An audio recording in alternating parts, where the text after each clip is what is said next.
Bueno, muy buenas tardes, muy bienvenidas, muy bienvenidos. Muy afortunada la gente que está aquí, déjenme decirles, porque se inscribieron, o bueno, trataron de entrar a este curso más de 80 personas. Y solo se dieron estos lugares, así que deben sentirse realmente afortunadas y afortunados. Déjenme, antes de presentar a nuestra querida expositora, déjenme comentarles que, bueno, todos ustedes saben por lo que está atravesando el país en este momento. Siguen desaparecidos 43 estudiantes de la normal de Ayotzinapa. Esto es algo que tiene indignado al país entero, muy preocupados. Y además, evidentemente, ha generado una serie de movimientos estudiantiles. Algunos de ellos están pasando ahora, ¿no? Y esto va a interferir también un poco con nuestras actividades. No sabemos qué decisiones va a tomar la asamblea, pero es probable que haya paro desde el día miércoles. No sabemos si hasta el viernes. Nosotros tenemos un coloquio, además de este curso, que seguramente varias de ustedes también están allí. Y bueno, estamos un poco como a la expectativa, no sabemos bien si se va a cerrar Ciudad Universitaria, si solamente se van a cerrar algunas facultades, pero lo que haremos es estar en contacto con todo el mundo para cualquier decisión que haya que tomar al respecto.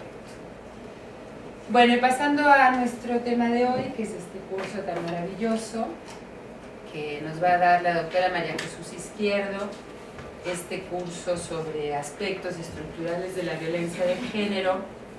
Déjenme decirles que para mí, María Jesús es una persona que nos hace mirar los temas desde otros lugares, que nos hace cuestionarnos cosas de otra manera. Siempre es muy estimulante escuchar a María Jesús. Ella es profesora, yo tendría que sacar mis lentes, discúlpenme, me olvido de esto. Ella es profesora de teoría sociológica de la Universidad Autónoma de Barcelona y doctora en economía. Ha creado el grupo de estudios Sentimientos, Emociones y Sociedad, por sus siglas GESES, donde investiga los chistes como manifestación emocional de la vida social y las relaciones entre maltrato y cuidado en el ámbito familiar. Ya no voy a sacar mis lentes, de lejos veo un poco. Ha dirigido, entre otros estudios, la interdependencia de las actividades domésticas y el trabajo remunerado, y me lo están poniendo en catalán esto, porque además de que no veo, tengo que leer en catalán. Estudio comparativo mujeres-hombres en el Parlamento de Cataluña y el sexismo en la universidad. Estudio comparativo del personal asalariado de las universidades públicas catalanas. Y esto, bueno, lo hizo desde la Autónoma de Barcelona, que es donde es catedrática María Jesús. Entre sus obras más recientes se cuentan El malestar en la desigualdad, un libro que es importantísimo, que acá lo tenemos en la biblioteca y que además se consigue en México, y Cuando los amores matan, cambio y conflicto en las relaciones de género y de edad. Este es del 2000. Pues bueno, sin más, yo dejo a María Jesús para que empiece esta maravillosa sesión. He pensado que tal vez con la edad estoy pasando de tener una tendencia hippie a tener una tendencia heavy metal. Y esto se va a traducir en la manera como voy a orientar esto. ¿Qué quiere decir? Que en lugar de entrar suave voy a entrar duro. Directamente, si nos tenemos que romper la cara, no la rompemos el primer día y luego ya continuemos. Es decir, voy a entrar por el lado más duro, más con aristas de la propuesta o el planteamiento que hago, y luego iremos razonando ¿por qué mirar desde ahí? ¿Por qué poner acento en las cosas en las que me parece conveniente poner acento?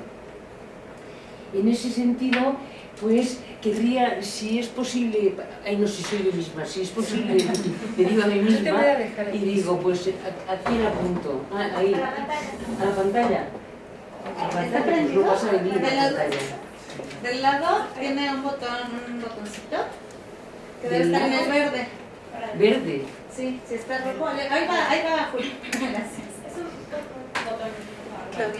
Ah, y te puedo apuntar ahí, ¿no? Sí, ¿A la pantalla?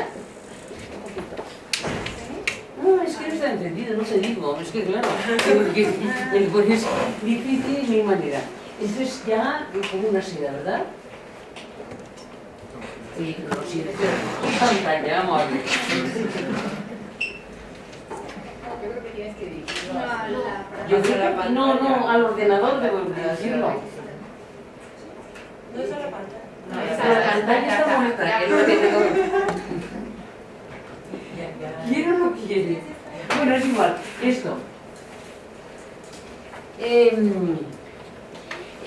tomado a título de ejemplo, además una cosa que tiene mucho que ver con la situación acá en México, que estáis horrorizados ante la aparición sistemática de fosas con esta desaparición de personas. Es una situación verdaderamente deplorable, horrorosa.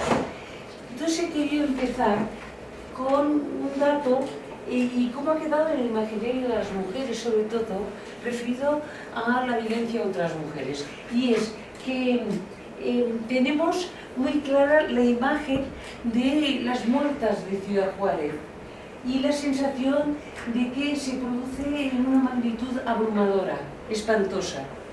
Entonces, si me voy a los datos respecto a las muertes, pues para el 2009 se produjeron 340 muertes de hombres y 18,8 de mujeres.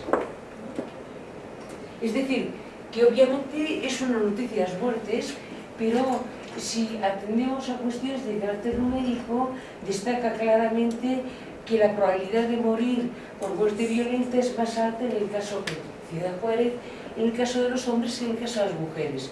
Y si luego vemos cómo ha evolucionado la situación desde el 95 al 2009, pues hallamos que la evolución es espantosamente alta, ha crecido de una manera terrorífica, pero que es más alta en los hombres. Lo que significa entonces es que la tendencia es a que cada vez sea más probable que un hombre muera por muerte violenta que no que muera una mujer, que también le puede ocurrir. Es más probable, pero no tan probable como en el caso del hombre.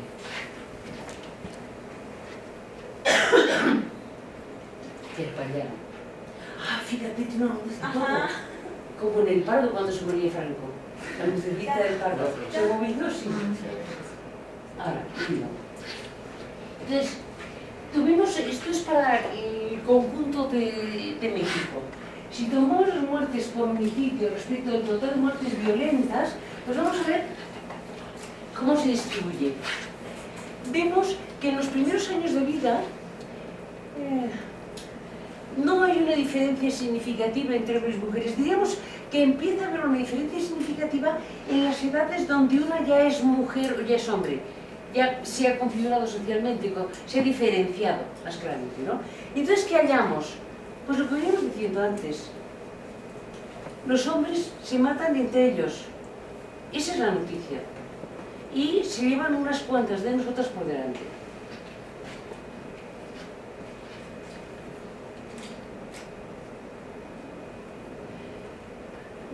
Ahora, si queréis que os diga, me parece que es una repetición del anterior. Sí, sí, es una repetición del anterior, variado. Bueno, entonces, podríamos hablar también, y viene al caso, de quién no tiene crudo para recibir malos tratos o incluso morir. Pues las personas dependientes. Y si nos vamos a ver los malos tratos, no tengo a mano la cifra, pero son cifras mexicanas, pero pues yo creo que son generales. No, México no es diferente en ese aspecto respecto de otros países. Referidas a la cuestión de maltrato, de personas dependientes, hallamos que lo más probable es que sea una mujer quien maltrate, no que sea un hombre, sino que sea una mujer. Entonces, me gustaría, a lo largo del desarrollo de lo que haremos hoy y mañana, me gustaría abrir una reflexión por ese lado, juntar los datos relativos a muerte de mujeres con los datos relativos a maltrato o muerte de personas dependientes. Los quería juntar para darle un análisis de género, porque yo creo que es susceptible de recibir un análisis de género. Otra cuestión que, como os he dicho, queríamos en plan heavy metal más que hippie, pues otra cuestión que quería plantear sobre la mesa, cosas sobre a indagar, ¿no? Hay sentencias, ahora estoy pensando en el caso de violación, que es una de las formas de agresión que puede recibir una mujer, que en mi país han recibido una respuesta muy airada por parte particularmente de las mujeres. Estoy pensando, por ejemplo, en la sentencia de la minifalda. La llamada sentencia de minifalda se origina porque una mujer es violada y el juez estima que el hecho de haber ido con minifalda favorecía que le ocurriera lo que le ha ocurrido. Hay otra sentencia que comenta una jueza, pues, en un libro dedicado a la perspectiva de género en el ámbito jurídico, que comenta una sentencia de un juez en que aplica atenuantes en el caso de violación. Y es el caso que narra, los datos no los tengo directamente de la sentencia, sino de lo que aporta la jueza en el artículo en que analiza la sentencia. Aparentemente, un chico y una chica salen de una discoteca. En Cataluña es frecuente que las discotecas estén en zonas industriales. Supongo que es por el problema de las quejas de vecinos, zonas en que no hay vecinos y por lo tanto son zonas muy aisladas, con descampados, etc. Entonces salen de la discoteca y se van al coche del chico. La chica se desnuda de cintura para abajo y pues empiezan toda una serie de tocamientos. En un momento dado la chica dice que no quiere fornicar, no quiere continuar. Y el chico, no obstante, continúa. Entonces, el juez entiende que en un caso como ese hay que aplicar atenuantes. O sea, el juez entiende que es culpable de violación, eso no lo pone en duda, el chico violó a la chica, pero a la hora de aplicar la sentencia entiende que deben ser considerados atenuante la conducta de la chica, en el sentido de que la conducta de la chica favoreció, no causó, pero favoreció o posibilitó que el chico cometiera la violación. Y esto no podía ser considerada una violación de las mismas características que en un caso en que eres forzada, violentada, que en ningún momento has dado ninguna indicación de disponibilidad sexual. Entonces, en el análisis de esta jueza pues se irrita mucho y se entiende que es muy machista la sentencia. Pero lo que nos pone, tanto el ejemplo que os decía, de que por qué no consideramos unidos los maltratos y agresiones a personas dependientes con los de mujeres, ¿por qué no unimos eso? ¿Y por qué no tomamos en consideración con otra mirada el hecho de que haya jueces que entiendan que una conducta, la conducta de la mujer puede ser atenuante de la pena con la que cargan al culpable de la agresión a la mujer? En los casos que os mencionaba era el caso de la violación. Entonces, creo que merece la pena juntarlo porque nos pone ante el tema que preocupa para las sesiones de hoy y mañana, aspectos estructurales de la violencia. Nos confronta ante la posibilidad de la importancia de la estructura respecto de la agencia.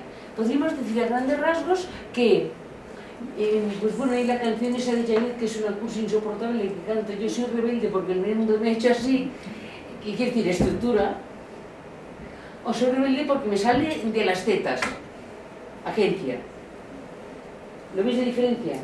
Yo tomo la decisión de ser rebelde y se acabó el negocio. O bien el mundo me ha hecho rebelde, sumisa o violenta o lo que sea, ¿no?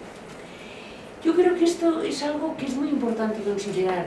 Si aceptáramos la importancia de las condiciones estructurales, no podríamos obrar de otro modo que entendiendo que una sociedad de carácter patriarcal constituye un atenuante para las agresiones de los hombres hacia las mujeres. ¿Por qué es atenuante? Porque en el fondo, en el juicio, lo que se está buscando es quién es el agente de la acción, quién ha hecho lo que ha hecho, en qué medida cuando lo ha hecho era la propia persona que lo estaba haciendo o eran circunstancias que le habían forzado, o no había habido intención, había sido totalmente accidental. Es decir, estos son elementos fundamentales. ¿Cuánto tienes de agente y cuánto de circunstancia alrededor del acto que se ha producido? Y esto es muy importante diferenciarlo. ¿Cuánto hay de estructura y cuánto de agencia en los malos tratos de mujeres? ¿Y agencia por parte de quién? Claro, de inicio, pues te pones de muy mala baba cuando un juez de repente dice, hombre, es que señora, si va usted con minifalda, ¿qué cabe esperar? Pues que la violen. ¿A quién se le ocurre con minifalda por la vida, no? Te pones de muy mala leche, ¿no? Cuando un juez puede dictar este tipo de planteamientos. Pero al mismo tiempo, yo no sé, desconozco la intención del juez y desconozco si es un machista o no lo es. Y no entro en considerarlo.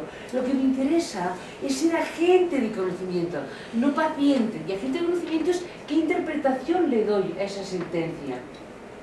¿Y qué me dice, aunque no me lo quisiera decir el juez? Me da igual si me lo quería decir. El juez lo que me está diciendo es que la mujer es agente. Y eso es una buena noticia. Y es interrumpirme con toda... Yo me voy enrollando, pero me interrumpís en un momento que consideréis oportuno. Porque entiendo, voy a decir cosas que soy consciente que van en contra de... Y pueden incluso sonar posiciones contrarias a los derechos de la mujer. Entiendo que puede ser interpretado de ese modo y puede chocar, por lo tanto, por favor, interrumpidme tanto como consideréis oportuno. No os quedéis cortados o cortadas. Entonces, la sentencia me dice, el juez tendrá la intención que tenga, que la mujer es agente. ¿Qué es tanto como decir? Las cosas que te pasan no todas dependen del otro. Me interesa que me digan eso y me interesa decirlo. No solo que me lo digan, sino decirlo. ¿Quiere usted decir que yo no me puedo tirar un revolcón que un señor, bueno, ahora ni queriendo, pero, o sea, no hay problema. Saliendo de la discoteca, que no debo hacerlo? No. Quiere decir que si yo sé que vivo en una sociedad machista y patriarcal y quiero pegarme el revolcón, tengo que tomar medidas de seguridad. O no hacerlo. ¿Me explico? Agente quiere decir eso, que cuando ocurre algo también depende de mí. No depende, no es un objeto y un sujeto confrontados el uno al otro, sino dos sujetos que obviamente no estoy discutiendo que tienen diferente nivel de poder y de fuerza física. Y si yo soy un sujeto frente al otro sujeto y sé que tengo diferente fuerza física, es evidente que necesito que me acompañen y se escondan unas amigas mientras me pego el revolcón por si se pone chungo. Porque si se pone chungo no tengo suficiente fuerza. Y tengo que compensarla con la ayuda de mis amigas. Entonces, y la otra cuestión, si aplicamos atenuantes, yo os digo, tiene la cara de que estoy reconociendo que la mujer es agente, con menos poder, no lo dudo, pero es agente, no solo el hombre es agente, y eso es importante, y lo siguiente es que tal vez debemos contemplar que ni el uno ni el otro lo son mucho.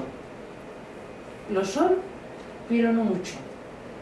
Porque hay factores estructurales que, como el río que va bajando hacia el mar desde la montaña, arrastran hacia ciertas conductas que pueden ser controladas a veces con un enorme esfuerzo y un enorme desgaste, y en ocasiones ni siquiera usando mucho esfuerzo y desgaste, se pueden llegar a controlar. Es que hay circunstancias estructurales que facilitan que ocurran las cosas, que empujan a que ocurran las cosas, y que es tanto como decir que las personas no somos del todo sujeto de nuestras acciones. Mal nos lo pone si por añadidura señalamos que existen procesos inconscientes, que el deseo inconsciente nos mueve aunque no sepamos que nos está moviendo. Es decir, somos agentes, pero más bien poco. Y hay un peso, por una parte, de las estructuras sociales, económicas, y por otra parte, de lo psíquico, los procesos psíquicos y inconscientes que nos mueven a hacer las cosas. Introducir en el modelo el inconsciente es tanto como decir que a la gente le pasan las cosas queriendo, no le pasan sin querer. Cuando le pasa algo es queriendo. Claro, es un supuesto muy duro. Bueno, intentaremos trabajar con él. Es decir, lo oprimido es oprimido queriendo, no es contra su voluntad. Como principio, luego obviamente la realidad es muy compleja, es múltiple, no lo dudo. Vamos a hallar gente que lucha hasta la muerte contra la opresión, gente que no lucha hasta la opresión. Por lo tanto, yo no lo toméis de manera generalizada, sino que de manera dominante, al que le pasa algo, quería que le pasara. De manera dominante. Esto nos lo tiene, por ejemplo, las personas que atienden a mujeres maltratadas, en cómo es recurrente el unirse a parejas que ejercen la violencia una y otra vez. Se separan de uno y se juntan con otros que es del mismo palo. Y hay algo a nivel inconsciente que les atrae en el otro. Y lo van a encontrar en un campo de fútbol aunque haya uno. Les atrae. Por lo tanto, claro, yo aquí lo que quería introducir es el peso de la estructura, el hecho de que las cosas pasan queriendo y no sin querer. Quería, por favor, que maticéis lo que acabo de afirmar. No es que siempre, en todo caso, pasen queriendo, pero introduzcamos la posibilidad de que las cosas pasan porque queremos que pasen. El problema es que muchas veces enseguidita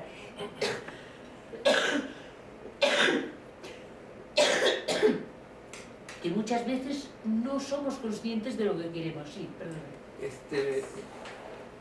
Doctora, me hizo pensar en dos ejemplos mexicanos, dos películas: El crimen del padre Amaro y Obediencia perfecta. Yo creo que esos dos casos sí van acordes a lo que nos está exponiendo, porque quién fue culpable o no, el padre Amaro o sus pulsiones, sus deseos. Fue un hombre joven y una muchacha joven también. En un momento dado coincidieron en el deseo, pero el peso de la estructura de la iglesia y el peso también de la moral mexicana pues crea un conflicto. Y en la otra película pues es más fuerte todavía, porque el que tiene una jerarquía mayor, un hombre, seduce a jóvenes que tienen una jerarquía menor y utiliza la estructura para satisfacer sus deseos. Entonces yo creo que por ahí veo que va la exposición. Y luego, y por añadidura, estoy pensando en El portero de noche. Pero El portero de noche es una película que no nace por sí sola, no es puro producto de imaginación, sino que recoge cosas conocidas, la relación entre el torturador y la persona torturada. De cómo no es una relación donde el uno se ve sometido contra su voluntad a la conducta del otro, sino que el oprimido desea el lugar que ocupa, no solamente que el otro desea. Incluso os diría la pianista. En la pianista, el opresor no desea oprimir, pero la oprimida desea ser oprimida y lo consigue. Bueno, es una mujer pues, que se hace amante de un jugador, también sale de algún lado, es un jugador de hockey. El hockey es de los deportes más violentos, es un deporte muy violento. Por lo tanto, había materia de violencia que posibilitaba que él se le podía activar de un cierto modo de violencia. Ella busca que la maltraten, que la machaquen. Y el sujeto de la acción es ella, no es él, en un inicio. Llega un momento en que se le descontrola totalmente la situación, pero el sujeto de acción es ella. Son películas ilustradoras de situaciones que se dan y que no se consideran lo suficiente. O, por ejemplo, otra cosa que a mí me ha dado mucho que pensar. Me imagino que en México pues debe ser por un estilo. De entre los hombres que matan a sus mujeres, se da un porcentaje muy elevado de hombres que se entregan o se quedan a cargo del cadáver. Otros que ya lo dijeron en el barrio, o sea, cuando hacen la pesquisa policial y periodística, dicen, no, si este hombre iba diciendo por el barrio que la mataría. O se suicidan o se intentan suicidar. Entonces, la pregunta sería, el relato que se hace habitualmente para hablar de la violencia de otras mujeres es que es una forma de dominar, de conseguir de ellas cosas. O sea, que tiene un propósito. El hombre ejerce el maltrato hacia la mujer con un propósito dado, para conseguir de ella tenerla controlada. Que no busque empleo, que no salga de casa, que no tenga amigas, etcétera, que no estudie, etcétera, etcétera. Y diríamos que se supone que sería un juego en que el que maltrata o asesina gana algo. La pregunta es, ¿qué gana una persona que mata a su mujer y luego se entrega a la policía? ¿Qué ganancia tiene? O luego se intenta suicidar. O no hace nada para que no lo encuentren, porque si no, vamos, no me digáis que es una pandilla imbécil de los tíos que matan a las mujeres, porque es que los detienen siempre. No hacen gran cosa para que no los detengan. Luego, ¿con qué propósito matan a las mujeres? ¿Qué sacan? ¿Qué ganancia obtienen de esa conducta? Y de dónde, la pregunta sería, ¿ejercen el patriarcado a través de esas muertes? ¿Es eso lo que están haciendo? ¿O tenemos otro tipo de problema aquí? ¿O son instrumentos del patriarcado? No, creo que no son instrumentos. Bueno, pues vamos ahora ya con... Espera, uy, es que tanta tecnología me mareo. Con cuestiones de carácter... que nos desarrollar. Pues ahora ya iremos a cuestiones de carácter conceptual e intentaremos pues alternar ejemplos con cuestiones de carácter conceptual. Me gustaría entretenerme en primer lugar sobre la diferencia, la necesidad de diferenciar la terminología, me preocupa ya menos, entre violencia, agresión y luego por otro lado otro término, género. Hay tres términos que yo creo que generan una gran confusión, el de violencia, agresión y género. El primero, después hablaremos de los componentes de la opresión de las mujeres. Podríamos jerarquizar los componentes. ¿Hay alguno que sea de primer rango en la opresión de las mujeres o no? Luego nos entretendemos para considerar el sistema sexo-género, veremos los factores estructurales y el marco social de la situación ahora más reciente, las tensiones y contradicciones que se dan de manera más reciente. Entonces, cuando hablamos de violencia, lo primero que quería considerar es un planteamiento, no es mío, de Castoriadis. Castoriadis señala que un término puede ser utilizado como signo o como símbolo. Si se utiliza como signo, entiende que es un apéndice del poder, en el sentido en que cuando utilizas un término como signo, lo que haces es no facilitar el razonamiento, sino activar aspectos emocionales. De tal manera que al usar ese término, activas un cierto tipo de conducta. Por eso para Castoriadis funciona como un apéndice del poder. Se instala socialmente un signo, violencia signo, valor signo, ¿qué significaría? Agredir a los violentos.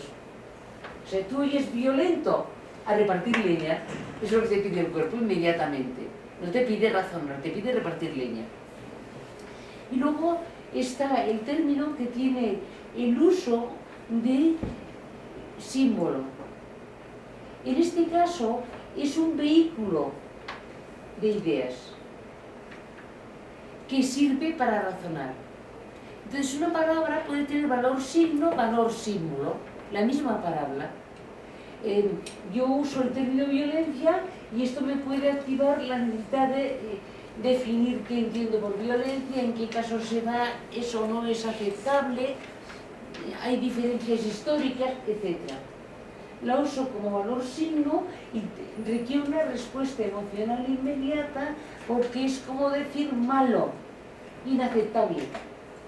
De hecho, no sé en vuestro país, pero en el mío, pues se hace continuamente, que es signo, no símbolo, la contraposición violento-demócrata. Activa el que los demócratas pueden machacar a los violentos. Es curioso, ¿no? Porque activa la agresividad contra los violentos por parte de los demócratas. ¿Y por qué diría que esto es un apéndice del poder? Ah, pero ¿hay democracia sin violencia?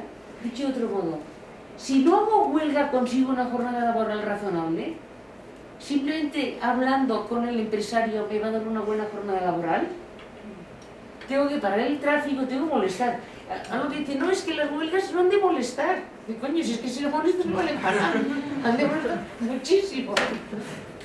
Entonces, en este momento se utiliza mucho el significar, dar signo, señal de algo a las palabras para evitar razonamientos. Ya os digo, se lleva por delante el hecho de que a veces para defender la democracia hace falta forzar la realidad. No os digo que con armas, ni os lo niego, forzarla. Huelgas, paros, cortes de circulación, etcétera, etcétera. Para obligar acá, por ejemplo, en Ávila se iban a hacer en mi país unas obras que eran pura corrupción, etcétera, etcétera. ¿Cómo se pararon? Obvio, porque salió la gente en masa a la calle a impedir que se hicieran las obras. En mi barrio, hace unos años, querían construir viviendas. ¿Cómo se evitó? Un acto tan violento como impedir que construyeran. Ah, no, es que no hacía violencia pasiva, pero violencia. Si yo me pongo delante de una escaladora, es violencia pasiva. No me digas que eso no es violentar la realidad. ¿Me pueden llevar por delante? Sí, pero estoy violentando la realidad. Por lo tanto, se dan el problema de que se utilizan muchas veces las palabras con valor signo en vez de utilizarlas como vehículo de concepto para razonar. Y a mí me gustaría, y eso lo voy a compartir con vosotras, voy a decir cosas que emocionalmente no estoy de acuerdo con ellas y en cambio intelectualmente sí. ¿Qué quiero decir con esto? Emocionalmente me cuesta admitir que se le pueda aplicar a un violador atenuantes. Y racionalmente me parece un logro a favor de las mujeres. ¿Cómo a favor de las mujeres? Me está diciendo el juez que las mujeres tenemos más poder del que ejercemos, que podemos evitar que nos pasen cosas. Y eso es una noticia que me interesa. Pero emocionalmente me repugna, ¿no? Como la sentencia de minifalda. Es que claro, si no estoy con minifalda, pues no se está lleno de aviones. Entonces, claro, te rebotas inmediatamente. Pero intelectualmente estoy pensando, pues muchas cosas. Por ejemplo, es que lo he hecho yo de joven, ahora ya no porque es que no hay caso.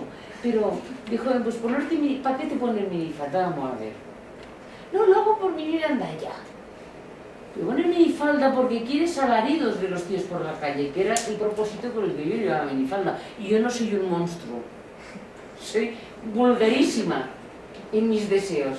Lo más vulgar y corriente. Quiero decir, tú quieres ejercer el poder con la minifalda y te duele más que no has tenido poder que te hayan violado.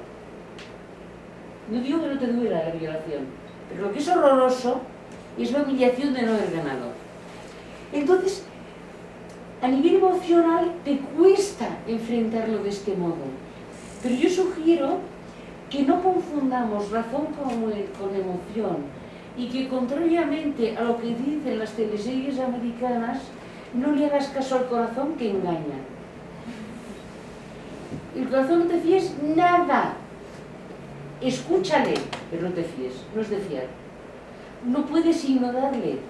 No es lo mismo no poder ignorarle que decir que es de fiar. No se le puede ignorar, pero no es de fiar. Atención. A veces sí y a veces no. A veces te hace ver, a veces te ciega.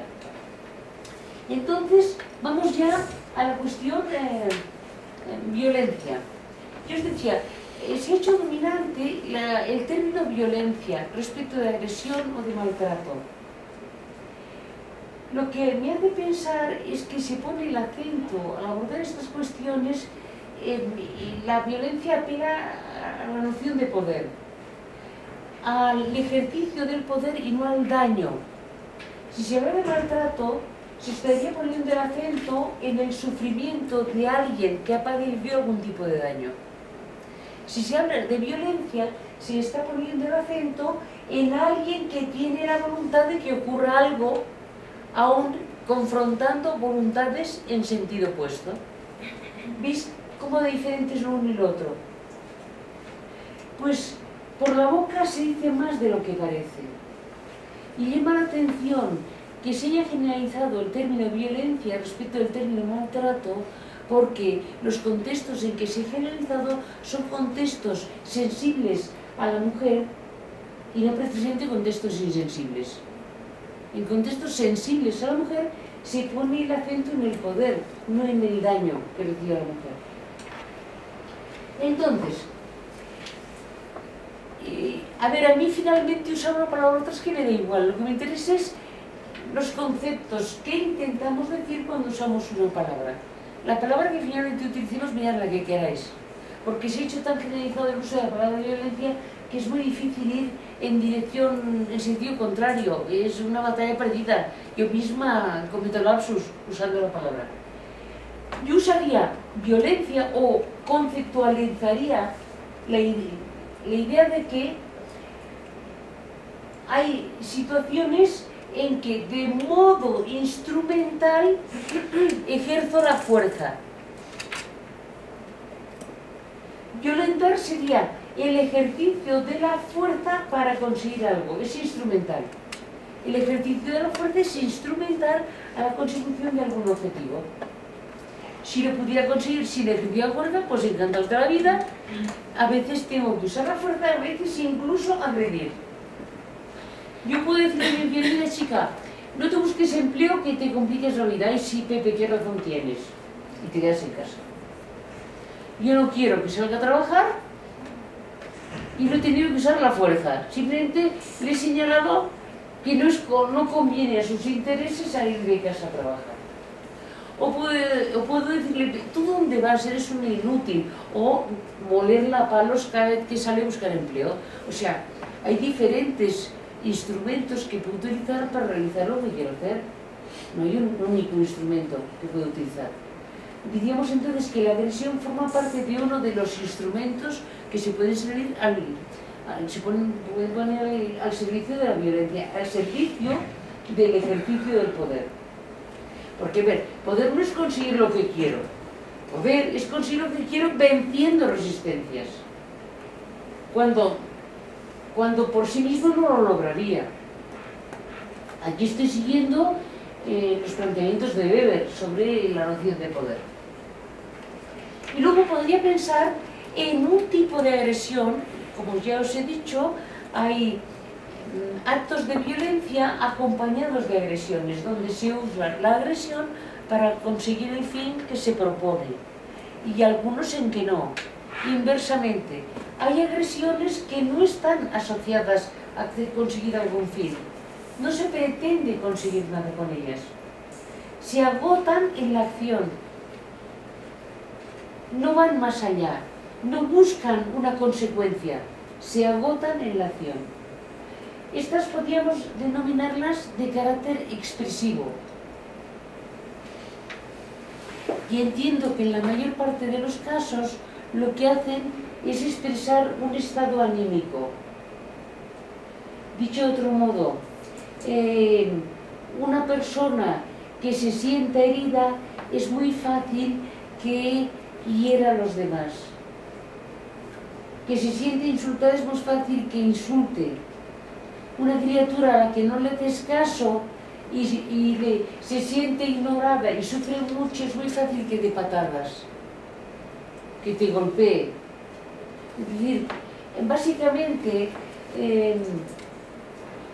las agresiones se suelen producir por sufrimiento, en el sentido de no soy escuchada, tengo urgencia, tengo miedo, o no te sé decir lo que siento. ¿Yo cómo te puedo transmitir si no tengo las palabras para decirlo en la humillación y el sufrimiento? Te lo transmito con el acto de humillarte y hacerte sufrir. Te estoy transmitiendo mi sufrimiento al humillarte y hacerte sufrir. Pero lo que yo haciendo es un discurso sin palabras, lo que está teniendo lugar en un caso. Cuando hablamos de violencia, claro, lo que estaría en juego es cuáles son los límites y cuáles son los instrumentos. No negar la violencia, no rechazar la violencia.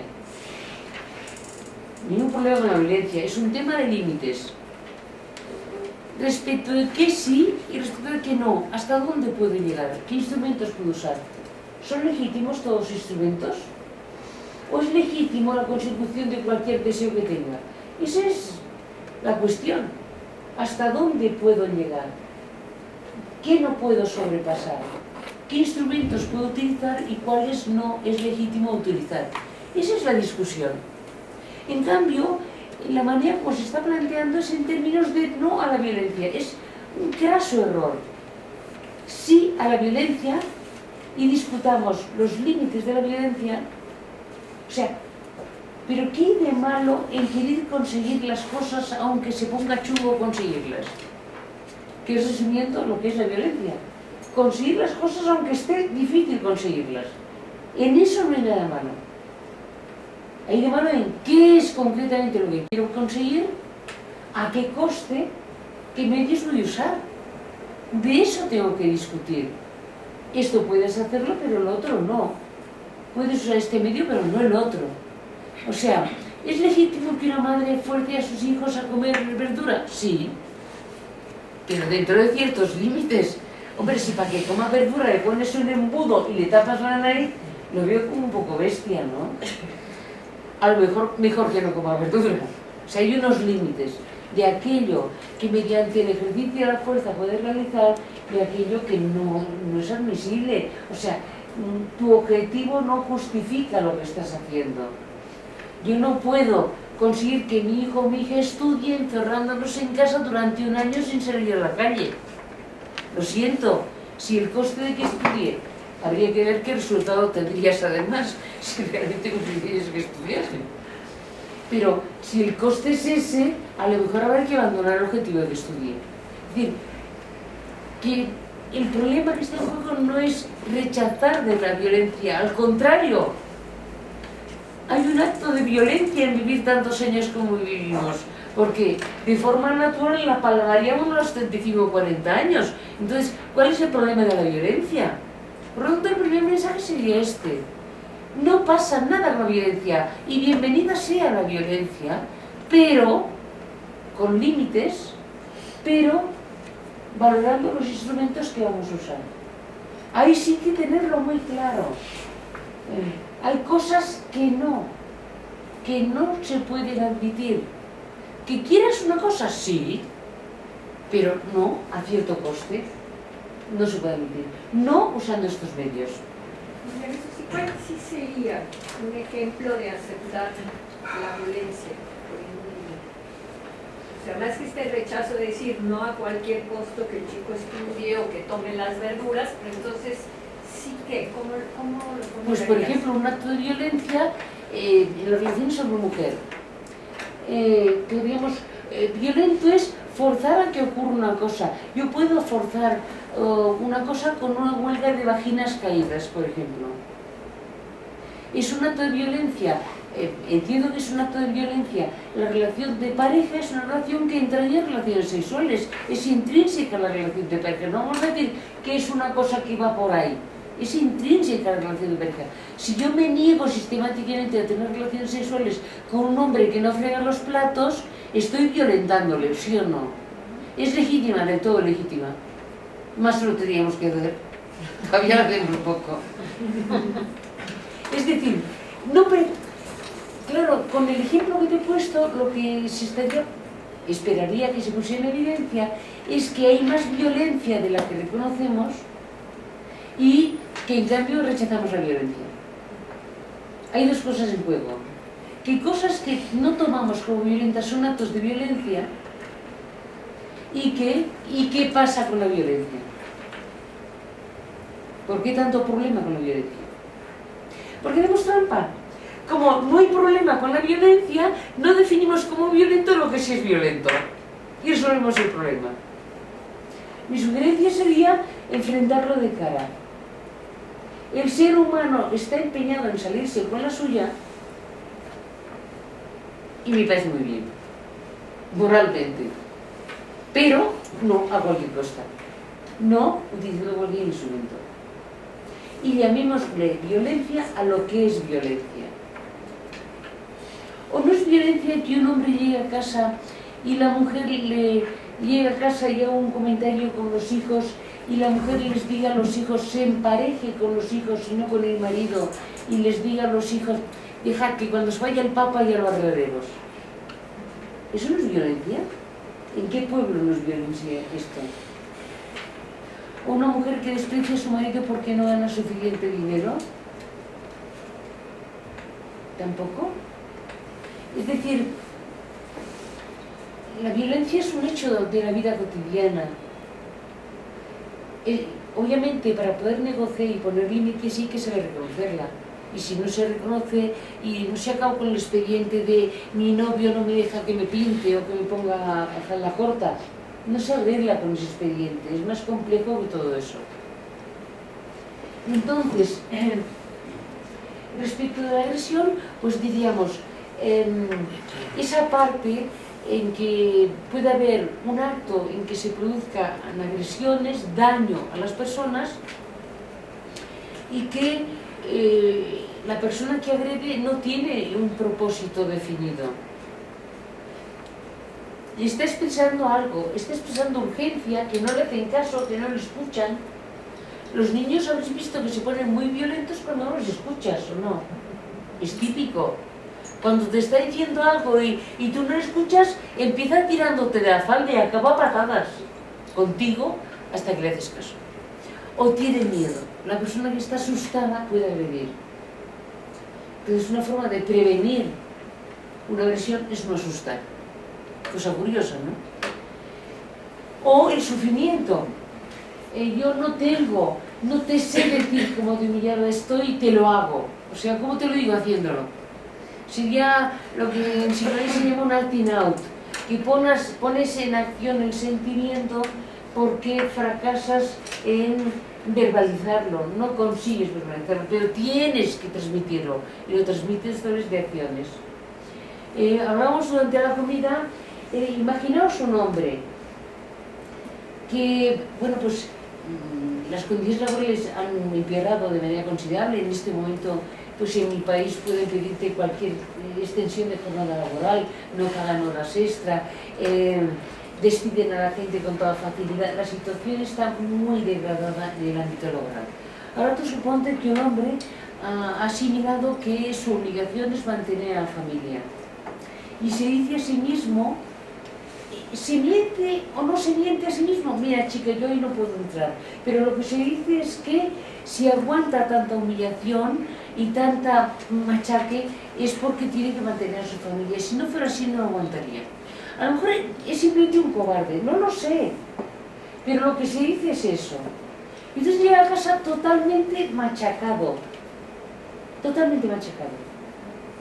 Y claro, el imaginario es de llegar al hogar, dulce hogar, al cálido hogar, ¿no? Es el lugar refugio. Y la sopa está fría. ¿Qué haces? La machacas bofetadas. Es decir, ¿por qué a ella? Hombre, está clarísimo. Porque toda su humillación está causada por ella y ella no es capaz de tenerte la sopa caliente.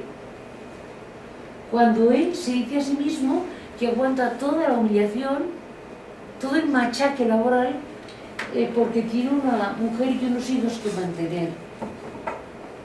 Entonces, ¿cómo puede transmitir ese malestar? Haciéndole estar mal, pero no es una cosa racional. Traslada su sufrimiento a la otra en forma del acto de hacer sufrir directamente. ¿Esto qué significaría? Que si hablamos de violencia, estamos hablando de negociar, de razonar, de poner límites, pues esto lo tolero, lo otro no, hasta aquí sí, hasta allá no, esto te dejo, lo otro no te dejo. Y cuando hablamos de las agresiones con un valor expresivo, se trata de poner palabras al sufrimiento humano, de los hombres y de las mujeres. Y os diría más, tengo la sospecha de que los hombres tienen menos espacio para poner palabras a su sufrimiento que del que tienen las mujeres. Y si esta hipótesis es válida, significaría que de ahí se derivaría que es más propenso a agredir el hombre que la mujer, porque tiene menos espacio para expresar su sufrimiento. Es una parte de la explicación muy pequeña, cuidado, no se agota aquí la explicación, pero sí una parte muy pequeña, pero una parte de la explicación. El hecho de que concretamente, pues en nuestro grupo estuvimos trabajando sobre los chistes sobre hombres y mujeres. Tomamos chistes en que pues, el supuesto protagonista del chiste o iba dirigido al hombre o iba dirigido a la mujer. Entonces, ¿qué hallamos?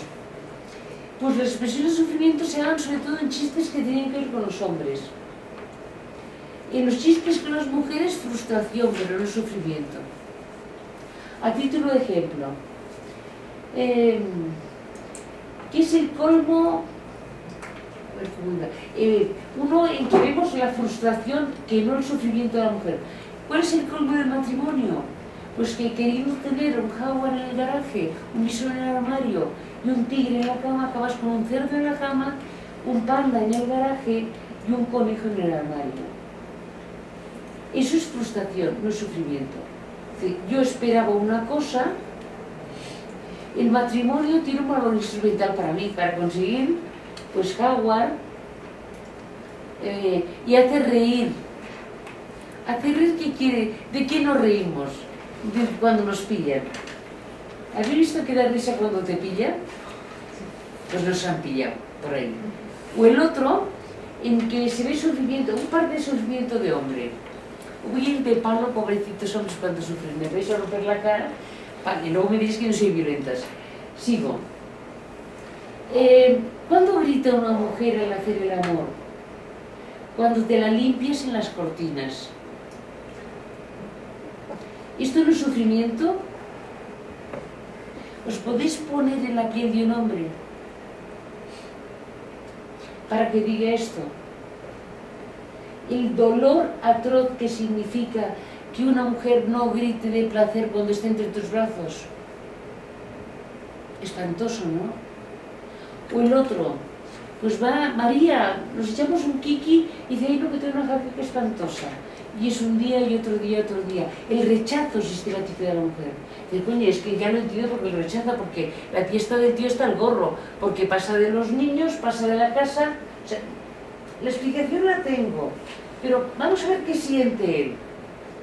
Yo ya entiendo por qué lo rechaza, pero ella no resuelve que el tío no colabora en el trabajo doméstico forzándole a que colabore. Lo resuelve y no lo resuelve con una huelga de vagina caída, que sería, me niego porque no fregas.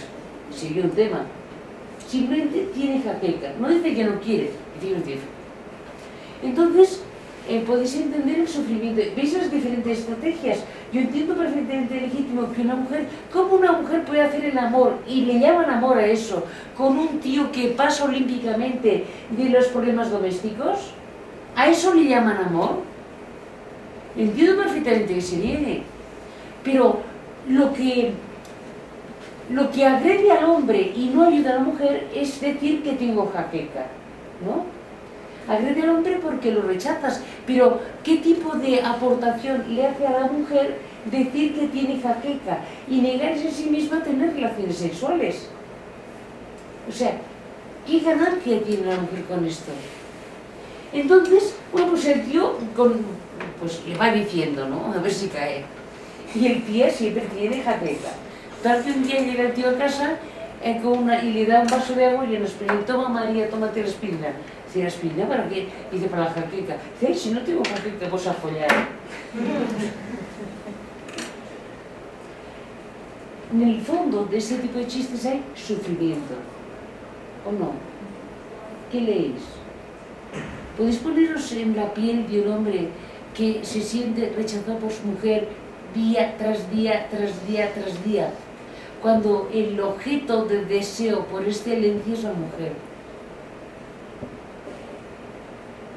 Horroroso. El sufrimiento es horroroso. Horroroso.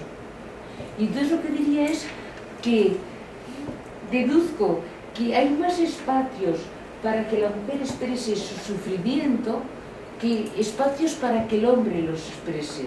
Y dirías, bueno, es que nada más me faltaría que preocuparme ahora de lo que le pasa a los hombres, con lo que nos pasa a las mujeres. Y entonces diríamos, es un problema estructural, no se puede resolver el problema del uno sin resolver el problema del otro. La solución es conjunta, no es parcial. Pues conjunta no es solución. Por lo tanto, hay que meter en la ecuación el sufrimiento de los hombres. No se puede ignorar el sufrimiento de los hombres. Luego está el género, que también tela marinera. Habéis visto que pues, en los últimos años, en lugar de decir sexo, se dice género. No sé si es que nos da vergüenza hablar de sexo. O lo asociamos sexo y sexualidad. Yo no sé qué demonios pasa, pero entonces se ha usado algo que en el campo de la física y de la química sería inconcebible. Imaginaos en la química, esto en una reunión, pues lo decía justamente una química. Decía, pero esto del sexo y el género es como si llamáramos potasio al sodio y nos quedamos tan a gusto. El sodio es el sodio y el potasio el potasio. No puede ser que ahora al potasio le llame sodio. Hay sodio y hay potasio. Pues esto lo expresaba de una manera muy gráfica, ¿no? Con el ejemplo de sodio y potasio, es que se me quedó grabado. Porque realmente es genial la manera como lo ha captado la discusión sobre sexo y género. Entonces, ¿qué es lo que...? Generalmente, cuando se usa género, pues se hace... se está hablando de la mujer, en el fondo. Se ha sustituido por mujer, o se ha sustituido por sexo. En el mejor de los casos, sería como decir, desde el punto de vista de género, tener en cuenta los hombres y las mujeres. Es la lectura subyacente. O tener en cuenta a las mujeres. En el mejor de los casos, tener en cuenta a los hombres y a las mujeres. Os voy a poner un caso, para que veamos la pérdida que se establece si no diferenciamos conceptualmente sexo de género. Pero en todo caso sería acertado que primero aclaramos lo que es género antes de poner el ejemplo. Entonces, yo entendería que el género remite a la manera en que se establecen relaciones sociales, incluso las psíquicas. Y establece vínculos de necesidad entre los componentes del sistema de relaciones. ¿Qué quiere decir con esto? Hay posiciones de género y la una no puede vivir sin la otra. No tiene existencia posible si no existe la otra. Por lo tanto, esto significa en el fondo en que si no es posible, una cosa que se dice continuamente, no es posible que las mujeres tengan los mismos derechos o el mismo poder que los hombres. ¿Por qué? Porque la posición hombre se construye no teniendo poder las mujeres. Por lo tanto, es misión imposible que hombres y mujeres tengan el mismo poder y los mismos derechos. Habrá una sociedad sin hombres y mujeres, de acuerdo. Es la condición. Si ser mujer es no tener poder, ¿cómo coño vas a tener poder y ser mujer? O lo uno o lo otro, tendrás que elegir. ¿Quieres decir convertirte en un marimacho? Que no se me malinterprete, no. Quiere decir pasar del sistema de género. Pasar de ese sistema. Porque además habréis visto que hay muchos estilos de mujer, ¿no? Entonces, ¿cómo voy a reducir a la mujer todo el bullullo que tenemos aquí de personalidades y caracteres? Aunque son tiernas, las que son tiernas, nos ha fastidiado. Ahí dice Tuticolorio, ¿no? O sea, pasar de la idea de que una persona es reducible a una categoría binaria, o mujer o hombre. Pasar de esa idea. Pasar de la idea de que... sería como deciros, cuando uno pretende que la mujer puede tener los derechos de los hombres, no se toma en serio el sistema sexo-género. Como de bestia es. No se toma en serio. Cuando una mujer piensa que no hay nada de particular en ser la calle minifalda, no se toma en serio el patriarcado. Tiene mucho de particular ser minifalda. ¿Quiere decir que no salga minifalda? Ni de norma. Quiere decir que tendré que ir con las guerrilleras de la minifalda.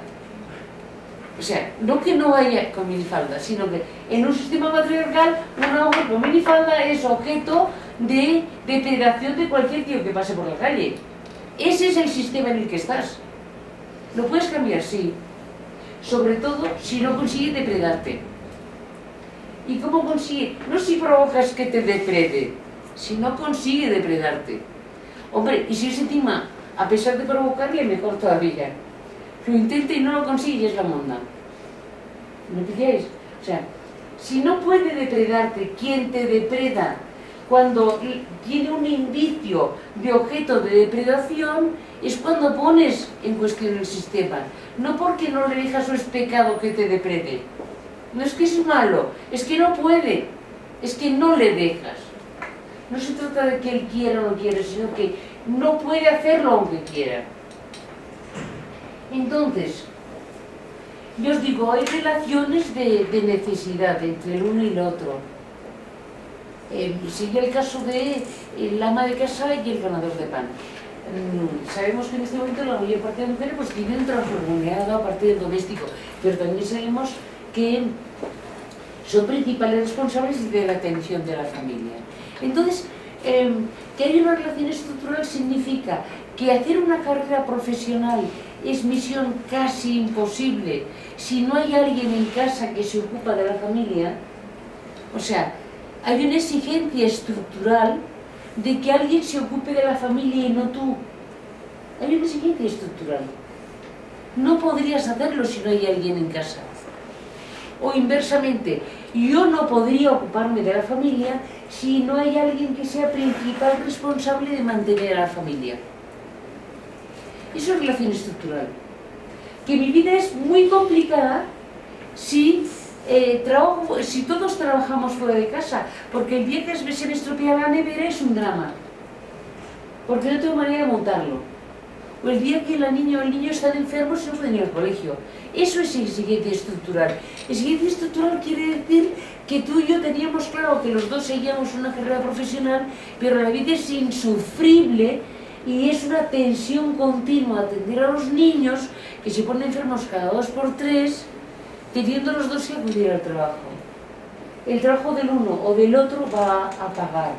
Y no hace falta que el tío sea machista y la tía una imbécil o una subordinada, sino que es muy complicado.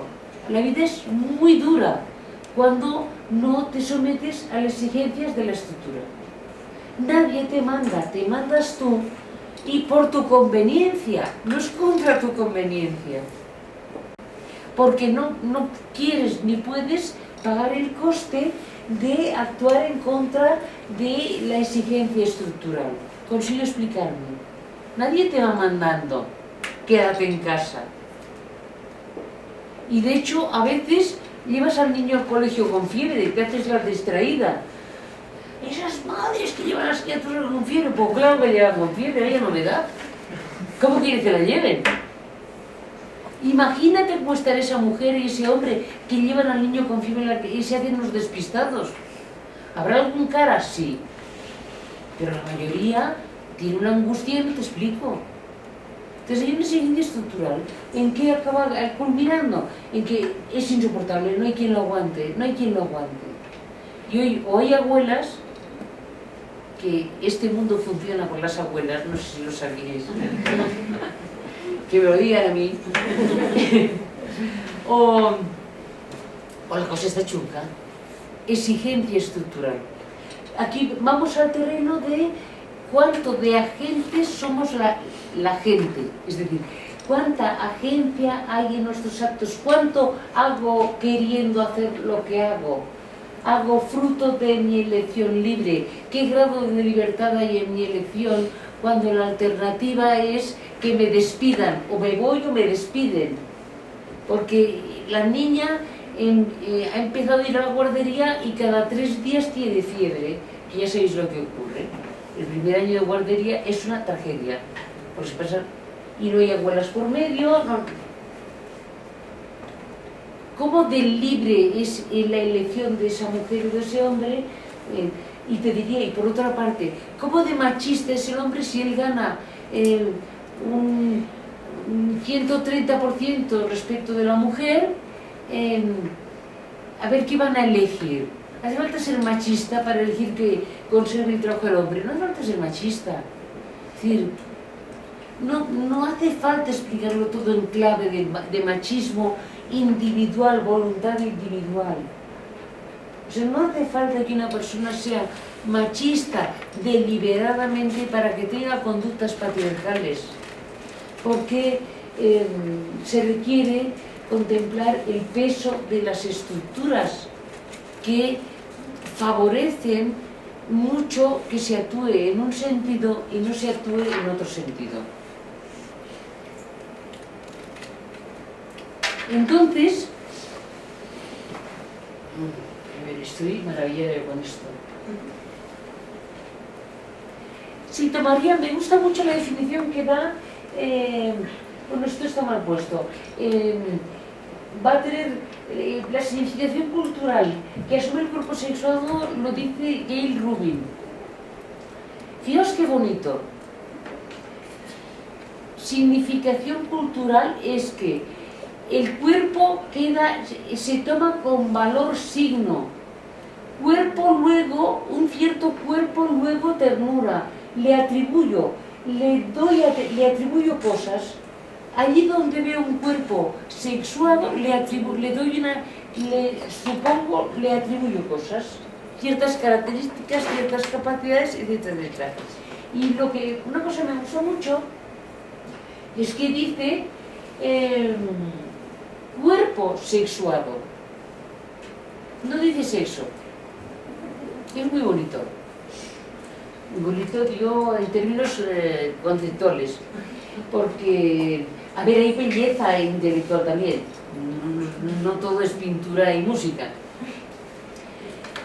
¿Por qué es bello?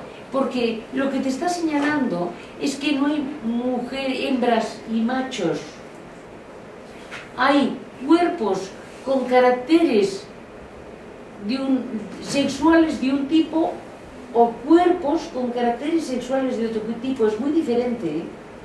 Decir que hay un cuerpo que tiene ciertos caracteres sexuales que decir que el cuerpo es sus caracteres sexuales. Si yo digo sexo y no cuerpo sexuado, el cuerpo se reduce a los caracteres sexuales. Eso es lo que estamos haciendo. Y caracteres sexuales, los únicos que me valen son los primarios, porque los secundarios tienen un valor estadístico.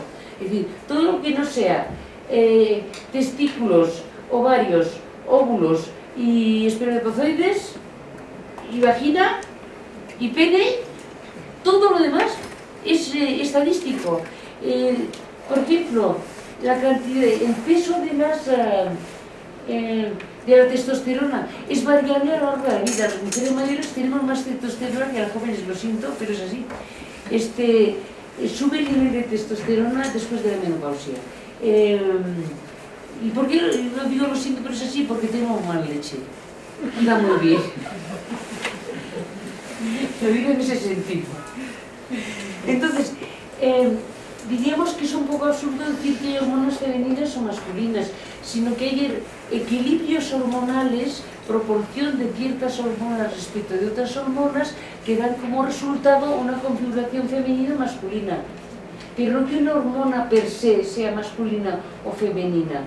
Hombres y mujeres tienen las mismas hormonas. O por ejemplo, las mamas. Pues hay hombres que tienen mamas de un tamaño que muchas mujeres lo querrían para sí. Y clítoris, hay muchos tamaños de clítoris. Algún clítoris, no muchos, pero debe haber alguno que algún tío lo querría para sí también. Entonces, son diferencias, la fuerza física, la proporción de grasa-músculo, los niveles de hormonas. Es una cuestión estadística, tipo campana de Gauss. La mayoría de tíos están en un cierto rango y una parte de las tías están en ese rango y otra parte se salen del rango. Pero hay muchos hombres y mujeres que se encuentran situados en posiciones comunes en cuanto a los caracteres a los llamados caracteres sexuales secundarios. O sea, sabéis que hay hombres que tienen caderas que recuerdan las caderas de una mujer y mujeres que tienen caderas que recuerdan las caderas de un hombre por la proporción de grasa músculo o la fuerza. Y sabéis perfectamente que un buen entrenamiento te da toda una fuerza inimaginable si no te entrenas. O una resistencia. Es variable en función de cómo ejercitas las diferentes actividades. Entonces, por eso me gusta tanto lo de cuerpo sexual.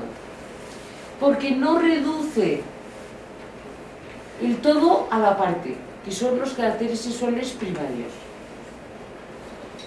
Entonces, por otra parte, es que esta frase es una desgracia, no sé cómo no la he arreglado. No es posible conocer de manera distinta sexo y género. Esto es de Butler, aquí falta un punto. Falta Rubin y un punto y no es posible conocer de manera distinta sexo y género. Yo a donde iría para referirme a esto es a la biología. Resulta que una manera de definir que algo es un ser vivo es que es un sistema abierto. Los seres vivos son sistemas abiertos. ¿Qué quiere esto decir? Son sistemas que se modifican por su contacto con el medio. Es decir, que son lo que son en función de dónde están y lo que les pasa. Tomémonos en serio esta idea. La vida, ya no hablo de hombres y mujeres. Esto significa que mi cuerpo, no lo que le pongo a mi cuerpo, la ropa que tengo, el trabajo que desarrollo, si me maquillo o no me maquillo, mi cuerpo se construye en un medio sexista. Quiere decir que mi cuerpo es género. No sé si consigo transmitirlo, la idea. No es que a mi cuerpo se le atribuye un género. Mi cuerpo es género. ¿Se me sigue o hablo en chino mandarín? Chino mandarín me parece, ¿verdad? Bueno, vamos a ver si consigo explicarlo. Lo pondré con el cerebro.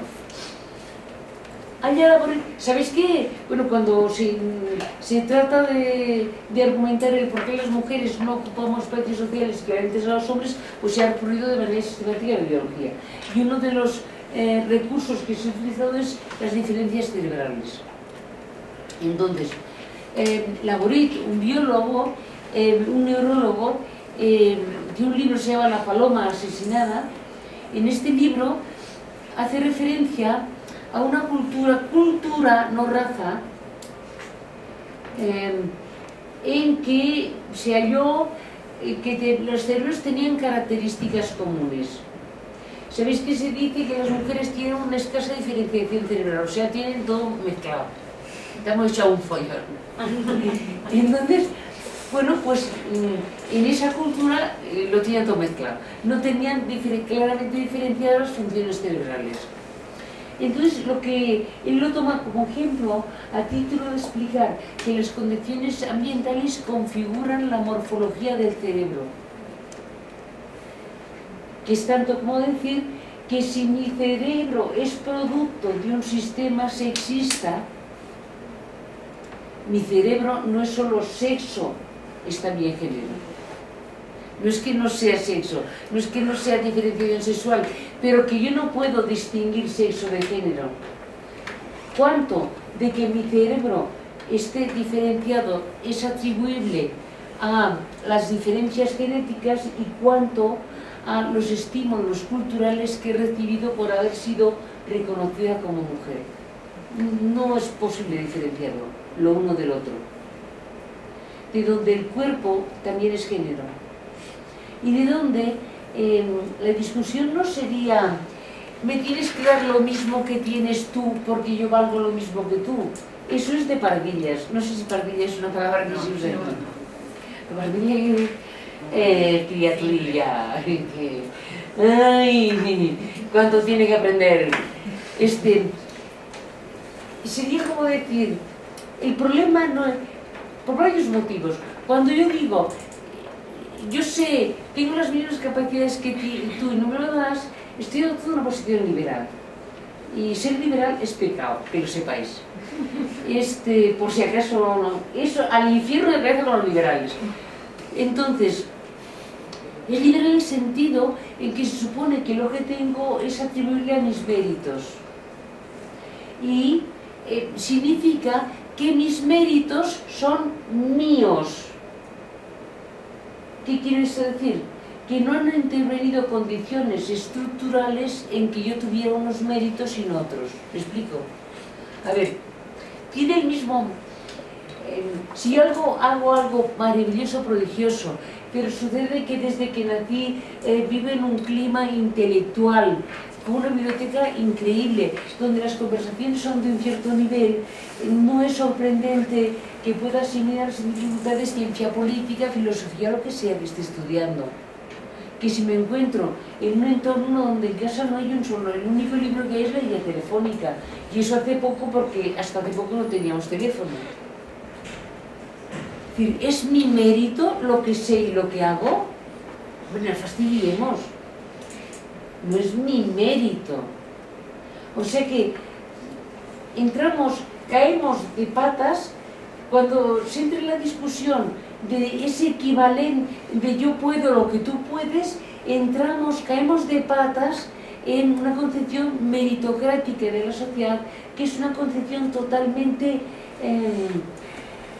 falseadora, falsaria, porque está pretendiendo que lo que yo hago es fruto de cualidades intrínsecas mías y no de ventajas previas que he tenido respecto de las que ha tenido otra persona.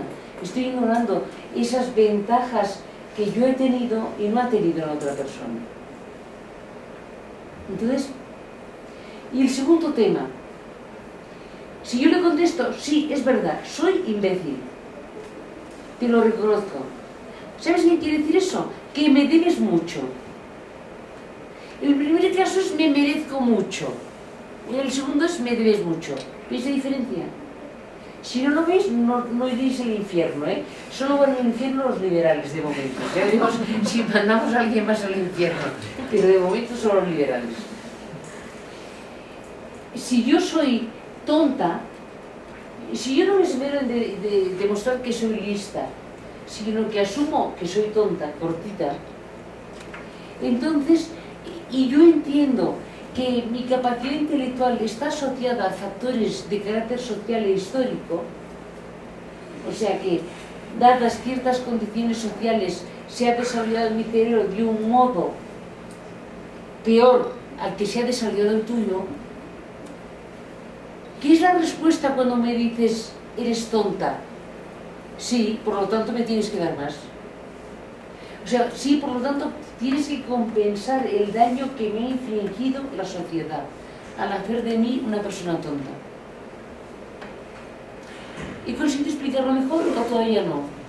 No, es importantísimo que lo pueda explicar, ¿eh? O sea, me tengo que hacer entender sí o sí.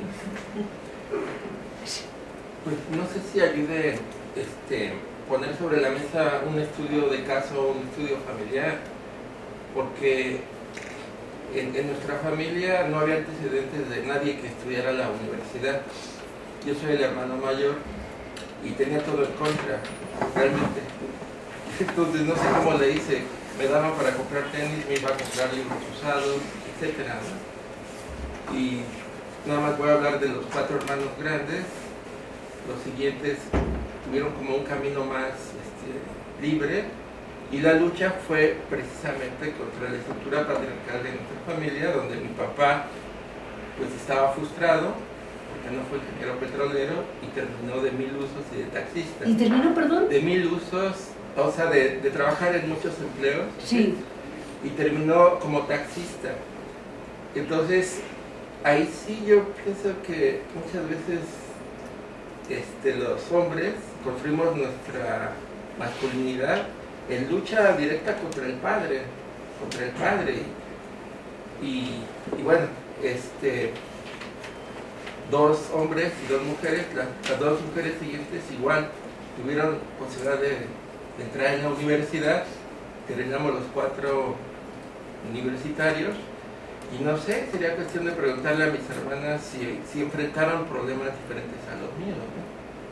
Pero para retomar lo que tú decías respecto a la importancia que tiene el cerebro, nos han vendido bien el cuento del hemisferio derecho y del hemisferio izquierdo, ¿no? Sí.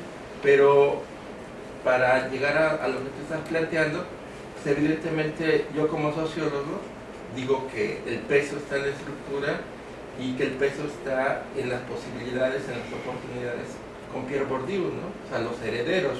Hay clases sociales que tienen garantizado el éxito académico, y hay las clases de los trabajadores que de ninguna manera van a poder entrar a la universidad. Pero entonces, es que es a lo que iba. Si damos por bueno que el cerebro no se configura del mismo modo cuando recibes muchos estímulos que cuando recibes pocos, cuando en el fondo, cuando dices de una persona que es tonta, lo que estás diciendo, ¿sabéis lo de pobre y empobrecido? No es tonta, está entontecida. ¿Qué quiere decir con eso?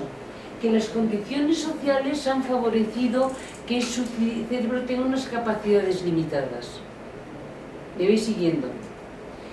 Entonces, frente a la estrategia que se ha hecho dominante de pretender demostrar que las mujeres somos tan inteligentes como los hombres, viene de un imaginario liberal, donde se supone que la base es el mérito y donde se supone que las cualidades que yo tengo son solo obra mía. Por lo tanto, en la noción se está negando la estructura social. ¿Me vais siguiendo? En cambio, por el otro lado, si yo reconozco la estructura social, no diré lo merezco, sino me lo debes. Lo merezco es dame algo que he hecho lo necesario para tenerlo. Me lo debes es dame lo que me has quitado. ¿Veis el giro conceptual? No soy tonta, sino decir sí, tontísima. Tonta no, tontísima. Me debes. Hay un coste social. Os diría algo sospechoso. Si tomas para España, yo no sé, aquí apuesto que se pasa lo mismo. Si tú tomas la posición que la gente tiene en la familia por intervalos de edad, ¿no? Para cada grupo de edad. Respecto de la persona principal, ahora le llaman persona principal para no llamarle cabeza de familia, pero estamos en la de siempre. Entonces, las respuestas posibles son: soy la persona principal, soy esposa o esposo de la persona principal, hijo o hija, tío, todo demás. Vale. Entonces, lo que hallas es que las mujeres dejan de ocupar la posición de hija antes que los hombres. Quiere esto decir que hay un contingente de mujeres que ya no son hijas y por lo tanto están en su propia casa, mayor que de hombres. ¿Qué lectura tiene eso? Una lectura sería, es que como son tan listas, pues maduran antes. Y la otra sería, se invierte menos en ellas. Si se van antes de casa, quiere decir que pasan antes en la edad adulta, ¿sí o no? Es lo que indica. Y si pasan antes que ellos a la edad adulta, no lo puedo decir taxativamente, pero yo lo tomaría como indicio de que la inversión en producir hijas es más baja que la inversión en producir hijos. Y de toda la vida. Una cosa se mide por el valor añadido, es decir, la cantidad de trabajo que incorpora producirlo. Se gasta menos en hacer mujeres y en hacer hombres, pues tenemos que ser de peor calidad. O sea, por la discusión no es somos igual de buenas, sino claro que somos malas. Por lo tanto, nos debéis mucho. Ha habido una diríamos, devastación de las mujeres, quitándole recursos que le pertenecían a ellas. Y ahora entraremos más sobre ello, vamos a calentar más el ambiente con el tema este. Entonces, por lo tanto, cuerpo sexuado. Entonces, ¿qué me interesa de Butler? Lo que decía antes, respecto de que las cosas, el problema es que las tenemos queriendo. No sabemos si quieren, las tenemos queriendo. Entonces, el poder plantea Butler que actúa desde dentro. El sujeto está sujetado. Fijaos en término sujeto, polisémico. Sujeto quiere decir algo que está atado y sujeto es el que ata, ¿no? El sujeto de la acción es el que la hace, el que ata. Pero sujeto quiere decir estar sujetado. Os diría, ¿se puede ser sujeto sin poder hablar? ¿Se puede hablar sin estar sujetado? Esa es la gran paradoja. Es decir, si yo no me sujeto al orden simbólico, no puedo hablar con vosotras. Pero si no puedo hablar con vosotras, no soy sujeto. Ponte como quieras. Las dos cosas. Entonces, yo no sé si la entiendo, ¿no? Porque ella toma Nietzsche, que también déjalo correr. Entonces dice, el sujeto es efecto del poder que se vuelve, el poder que se vuelve contra sí mismo. Mandé. El sujeto es efecto del poder. O sea, soy un sujeto sujetado por el lenguaje para empezar. O sea, que lo tengo chungo. Pero, ¿dónde aflora? Hay una floración del sujeto. Una aparición del sujeto. Es cuando el poder no puede. El poder cuando al ejercer el poder se evidencia que no puedes. Yo como intento entenderlo, no os juro que lo consiga, pero intentando entenderlo, entonces me planteo, si el sujeto es efecto del poder cuando se vuelve contra sí mismo, diríamos que cuando la mujer lleva al extremo la feminidad, hace imposible el poder. O sea, cuando la mujer obedece radicalmente el mandato de cuidar la vida, hace imposible el poder. Imaginaos a las mujeres tomándonos en serio el mandato de cuidar de la vida humana, la que se liaba. ¿Os lo podéis imaginar? Pensadlo por un momento. ¿Os da si la imaginación o no? ¿Qué significaría? ¿Cómo reaccionaríamos ante las condiciones de trabajo, ante la degradación ambiental, ante los transgénicos, ¿cómo reaccionaríamos? ¿Qué haríamos? Si nuestro deber es cuidar la vida, ¿nos tiraríamos delante de los tanques para impedir que haya guerras o no? O si no, eso no es ser una mujer, eso es como una chapuza de mujer, ¿no? Una mujer se tira delante de los tanques y impide que sus hijos y sus compañeros vayan a la guerra, ¿no? Cierra una fábrica que produce productos tóxicos. O sea, cuando la mujer hace de mujer, está obedeciendo al poder. Y al llevar al extremo, ¿qué quiere decir ser mujer?, hace imposible el ejercicio del poder. Bueno, en total, lo que sí que me interesa que tengamos presente de Judith Butler es el señalamiento de que el poder actúa desde dentro. Que era lo que os decía hace un rato, de que no es que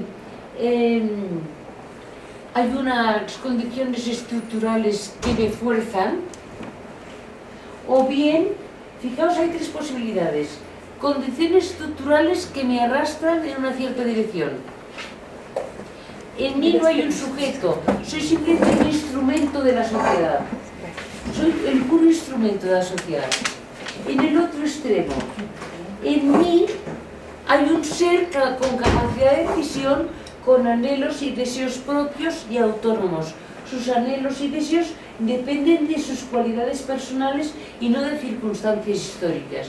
Este es el supuesto liberal de sujeto. El marxista pone el acento en el otro extremo, el de las condiciones estructurales.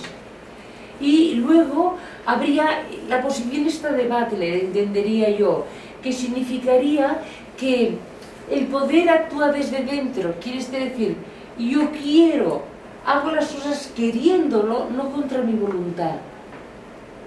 Pero para ser alguien tengo que obedecer. Para ser alguien reconocible tengo que obedecer un mandato. Para empezar, el del lenguaje.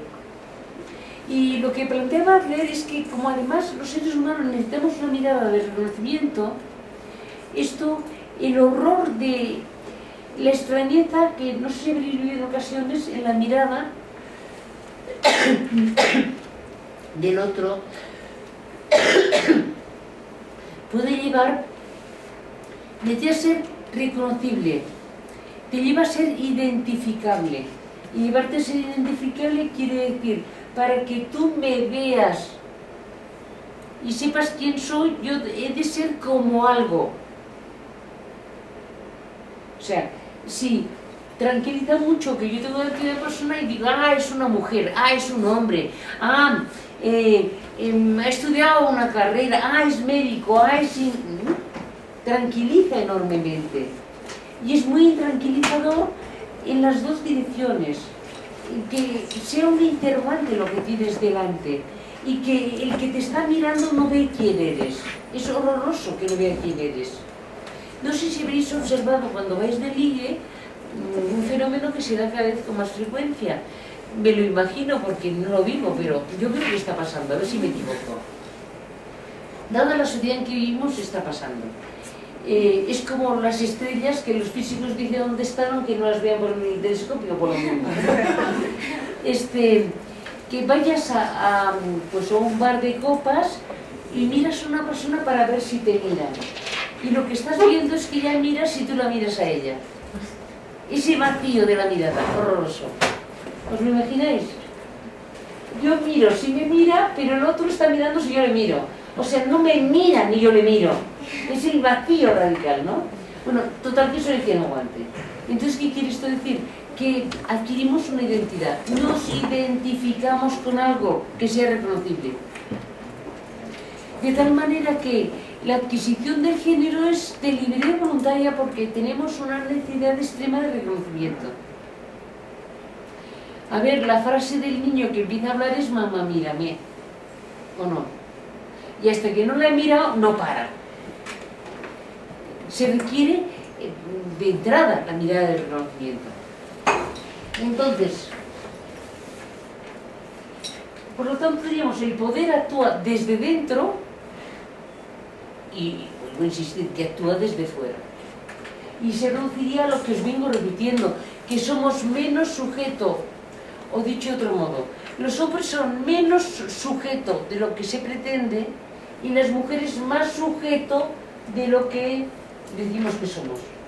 Porque habréis observado que hay una cierta tendencia a hacer la narración de la desigualdad de las mujeres en términos de relaciones entre un sujeto y un objeto, y no entre dos sujetos con diferentes grados de poder, sino entre un sujeto y un objeto. Ah, la mujer y el hombre le pega. Por ejemplo, noticia de prensa.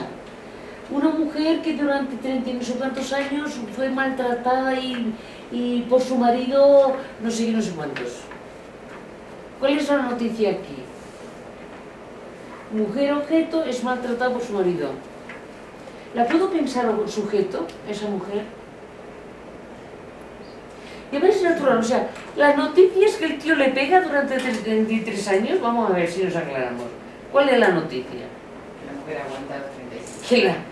O sea, ¿por qué la mujer está ahí? O sea, es un sujeto. No es el sujeto y el objeto. ¿Qué hay en ella que le hace estar 33 años? Es que en ocasiones da tanto placer degradar al hombre maltratador que te dejas pegar para que se degrade. Llevado al extremo, es decir, hay un componente de placer, no solamente un rechazo. Y hay casos en que es puro rechazo y desigualdad.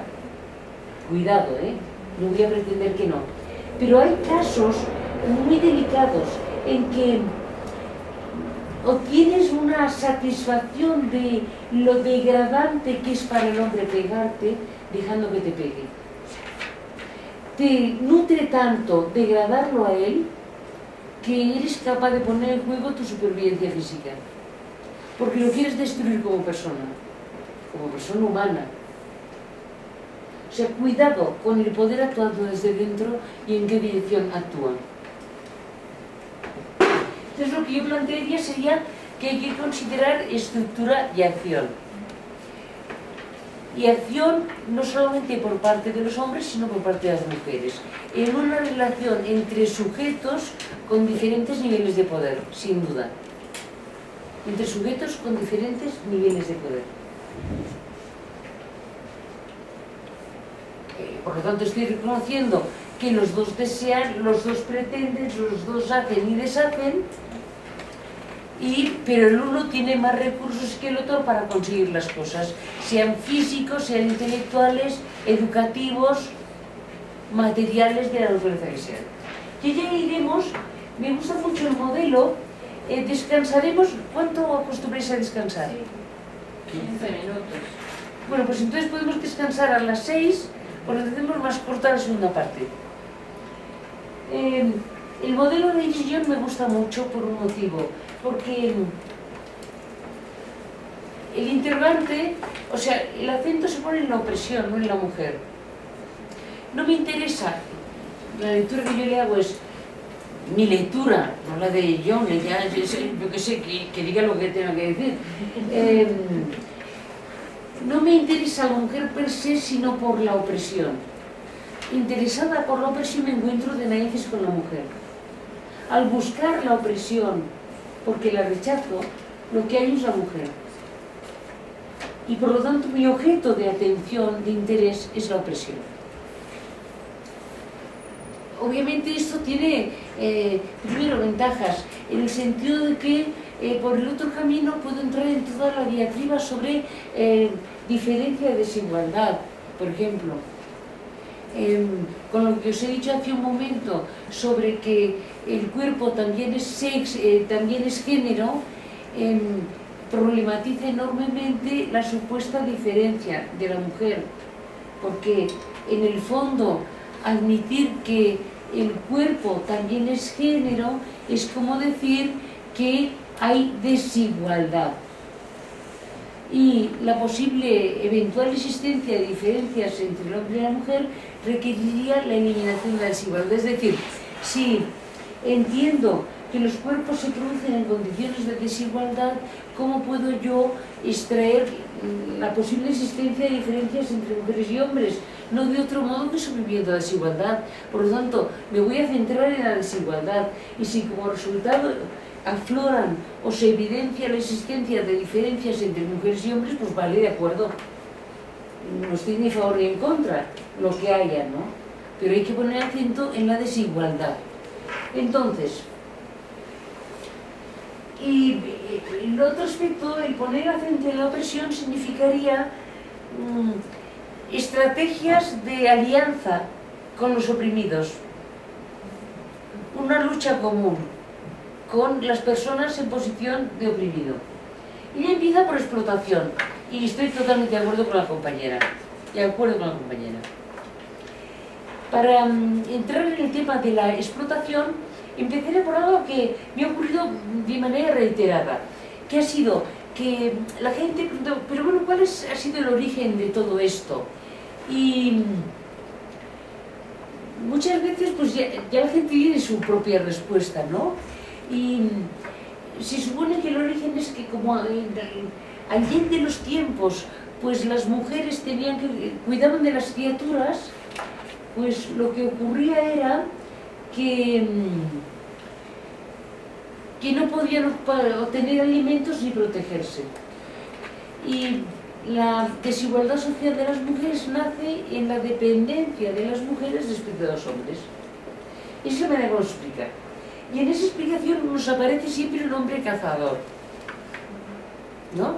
Entonces el señor salía con el arco y las flechas a cazar. Desde luego menos que mamuts no se ponía, porque era una mariconada, hablando claro. O sea, cazaba en condiciones, no un conejo, mamut. Entonces, y entonces la familia esperaba, papá, vuelve, que te queremos. Y volvía con el mamut y se ponía las botas. Entonces, claro, y el origen la dependencia. Entonces, las evidencias son hasta el aburrimiento de abrumadoras sobre que si bien somos omnívoros y las proteínas animales tenían gran importancia en nuestra dieta, que no procedían de carne de caza, sino de carroña. Es decir, éramos carroñeros, no íbamos a arco y flecha. Íbamos a pillar a la cola de los animales que había cazado otro animal y los restos que dejaban los zampábamos.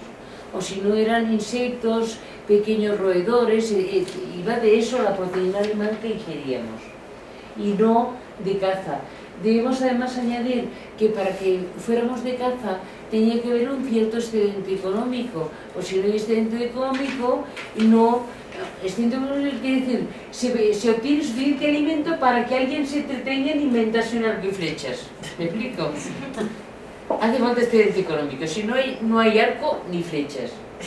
O sea, no nace el hombre con un arco colgado y no, hace falta excedente económico. Entonces, hay mucha diversidad cultural, pero parece que es dominante el hecho de que las mujeres se ocuparan de las criaturas por razones fáciles de entender, no porque los tíos tengan mucha cara dura, que a lo mejor la tienen, no lo sé, algunos sí y otros no, sino porque, nacían del cuerpo de la tía, pues si sale de tu cuerpo algo es tuyo, vamos, fijo, ¿no? Lo que sale de tu cuerpo es tuyo y es tu problema, a mí que me cuentes si te ha salido a ti, ¿no? Porque pensad que se tardó mucho tiempo en saber la conexión existente entre coito y procreación. Mucho se tardó. Y se sitúa más o menos cuando empezó el pastoreo, las actividades de pastoreo. ¿Os sorprende que no se supiera cómo se hacían los niños? No se sabía cómo se hacían. Pero yo os diría una cosa, a ver cómo demonios, eso es más complicado que la fusión del átomo, porque ¿cómo puedes imaginarte que algo que se puede hacer cada día varias veces, ¿no? O sea, ¿cómo ligas lo uno con lo otro? El follamen con la reproducción. Imposible, imposible. ¿Qué pasó? Que juntan rebaños, parece ser, son hipótesis explicativas. Entonces hay rebaños en que nacen muchas ovejas y otros en que no, y cabras y otros en que no, y empiezan a mosquearse. Y mosqueo tras mosqueo, ensayo-error. O sea, que fue a través de las actividades de pastoreo y de la observación de los animales que dijeron, anda, y a lo mejor nuestros no vienen de país. Y dicen, qué flash, ¿no? Y de hecho es cierto que en las culturas pastoriles es donde se dan signos de sexismo más fuertes que en las culturas recolectoras. Pero lo que iba. Hemos de suponer que la mujer cuidaba de las criaturas y las alimentaba, es decir, aquí lo pillo, aquí me lo como, para ti, para mí, para ti, para ti, para mí. Entonces, había una parte para razones de carácter ritual del clan que lo juntaban para hacer cuestiones de carácter ritual, pero iban sobreviviendo con lo que iban encontrando. Es la narración que podemos hacer de cuál era la situación. Entonces, Tú imagínate una señora para un conjunto, para un clan, que las señoras dan de comer a las criaturas y a sí mismas, y los hombres se dan de comer a sí mismos. ¿Qué hay ahí? ¿Qué situación se da? Tomados en conjunto los hombres y las mujeres, una transferencia de recursos. Porque la supervivencia del clan depende del excedente de trabajo que realizan las mujeres, ¿sí o no? Y es como si a los hombres les transfirieran la cantidad de trabajo correspondiente a la mitad de los niños. ¿Me explico?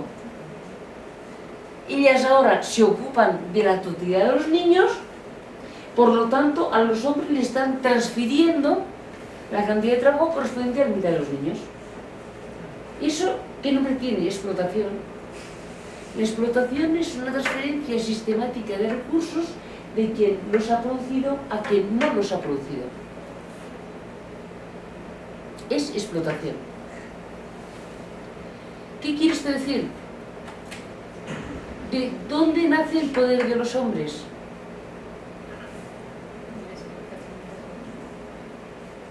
Y la transferencia de recursos que les hacen las mujeres. ¿Por qué los hombres se organizan políticamente y construyen armas? Porque tienen tiempo. No se fastidia. No porque tienen testículos, porque tienen tiempo. Los testículos dan de sí mucho, pero no para eso. Tienen tiempo. Tienen tiempo o les dan los... O sea, ¿cómo haces una expedición de caza? Con excedente producido por las mujeres para financiar la... O sea, ¿te crees tú que te vas de caza con los bolsillos vacíos? Que vas con las forjas llenas. ¿De qué? Y esto es sistemático porque hoy en día cuando hacen estudios del uso del tiempo se observa, varía de estudio a estudio, pero que la diferencia media de horas de trabajo sumado doméstico remunerado de hombres y mujeres es de 3 horas. Y si nos vamos a las adultas es mucho más alta la diferencia. Por lo tanto, hay un excedente de trabajo que realizan las mujeres que va para los hombres. Veamos un ejemplo para situarlo. En la suposición de una dependencia, una rareza, de una particularidad de las mujeres o de una relación de explotación. En un estudio que hicimos en mi universidad sobre la trayectoria académica de hombres y mujeres, pues hicimos entrevistas para averiguar qué es lo que ocurría, cómo veía la gente la carrera profesional de hombres y mujeres, qué dificultades han tenido, facilidades, etc. Cómo se ha ido produciendo. Entonces, lo que sí que observamos es una cierta tendencia de que la gente fuera sensible a que las mujeres lo tenían más difícil para hacer carrera académica que los hombres. De hecho, se constata por el hecho de que la proporción de catedráticas, pues me parece que son 20 y pico % respecto de 70 y tantos % de tíos catedráticos. Entonces había un catedrático que, refiriéndose a esto, decía, claro, es que las mujeres lo tienen muy fastidiado, porque como se ocupan de las criaturas, es lo del hombre cazador, estamos en las mismas. O sea, cuando se expresa sensibilidad, lo que se expresa a la mujer le pasa una cosa rara, que tienen los niños colgados de la falda y es complicado hacer carrera académica con los niños colgados de la falda. ¿Por qué no haces otra lectura? Aplica la afirmación de que la relación es de explotación, no de dependencia, de explotación. Vamos a hacer la lectura desde la explotación. Entonces diríamos que el sistema académico está construido sobre la explotación de las mujeres, dado que para hacer carrera académica se requiere que alguien que no es académico se ocupe de los niños y de los viejos. ¿Veis cómo se cambia la lectura? No es ella no llega, sino que lo que tú haces es con mi trabajo. Es un sistema de explotación. Y el de los catedráticos respecto de sus compañeras. ¿Por qué tú sí haces carrera académica? Porque ella no la hace. Porque si alguien tiene que quedarse con niños en casa o no ir al congreso, etcétera, va a ser la mujer y no el hombre. Esto quiere decir que la mujer de manera sistemática transfiere recursos colectivamente a la universidad de tal manera que sea posible una carrera académica que no contemple que la gente cuida de niños y enfermos y viejos. La carrera académica no contempla ese supuesto. Y en cuanto a los hombres, porque tienen una infraestructura doméstica que permite que puedan hacer cosas que solo se pueden hacer si tiene esa infraestructura doméstica. Luego, el sistema es de explotación, no de dependencia. El dependiente es el hombre, depende de la explotación de la mujer. O dicho de otro modo, si no explotara a la mujer no haría carrera académica. ¿Es o no es dependiente? Claro, dependiente yo, ni de coña, vamos, es que está diciendo, dependiente yo. ¿Veis cómo se gira? Radicalmente.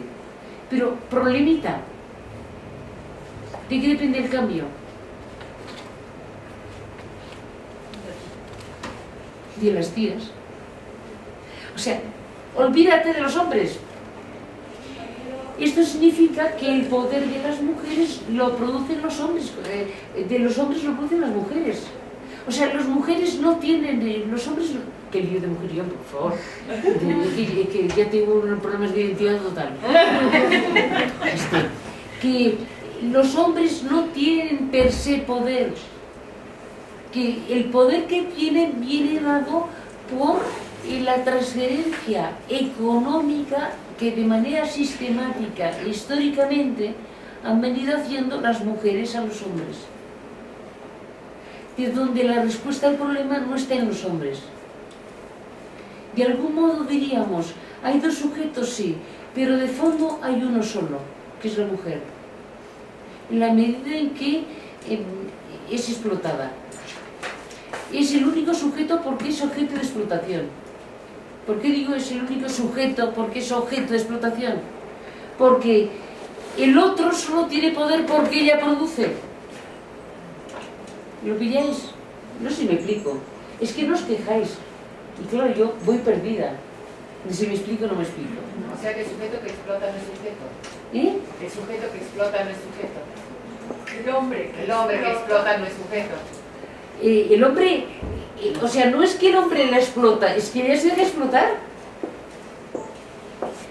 ¿Qué quiere decir? O sea, no, la mujer no es como la tierra que le metes una semilla y la riegas. Sin su voluntad no hay explotación. De donde el objeto de explotación no es verdad que sea un objeto, es un sujeto. Y donde el dependiente no es la mujer, es el hombre. Pero estamos tan pervertidos mentalmente que vemos lo contrario. O sea, a una mujer sí le puede explotar si no quiere. La podrás matar, pero explotar no. No la puede explotar si no quiere. La podrás aniquilar, pero coño, si te cargas a las tías, entonces ya no tienes a quien explotar. O sea, no vas a cargártelas. En bloque no. Unas cuantas para adelantarlas sí, pero en bloque no. ¿Veis el giro? Sí. Lo que te quería decir ahí es que ahí entra la estructura. ¿Qué hay? Entra la estructura ahí.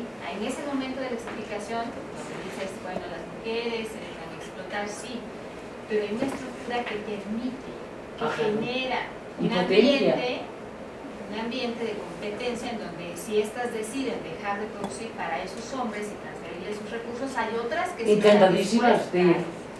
Encantadísimas. Sí, efectivamente. Pero dicho de otro modo, lo que tú estás poniendo sobre la mesa es que es un sujeto que si no es colectivo no es sujeto. Si no es colectivo no vale. Porque donde no está ella está la otra, inmediatamente dispuesta. Tiene que ser un sujeto colectivo. Si no, no funciona, pero es un sujeto. como con los trabajadores. Como los trabajadores. Es una cosa equivalente. Y el poder es lo que en la situación que estamos viviendo en mi país, que es una cosa sobrecogedora, lo que está pasando con las condiciones laborales, es que una huelga indefinida y general acabaría con el problema, pero es que una huelga indefinida y general requiere un nivel de conciencia, de confianza, de solidaridad que no se da en un contexto como el que os señalaba, en un contexto donde el eslogan que está de moda es "yo no soy tonto". una tienda de electrodomésticos que vende diciendo yo no soy tonto, que te está diciendo jódete que yo me busco la vida. Y es más, me encanta que haya tontos. Y luego tú estás diciendo dos cosas, yo no lo soy y me encanta que los haya, porque de ese modo yo destaco respecto del otro.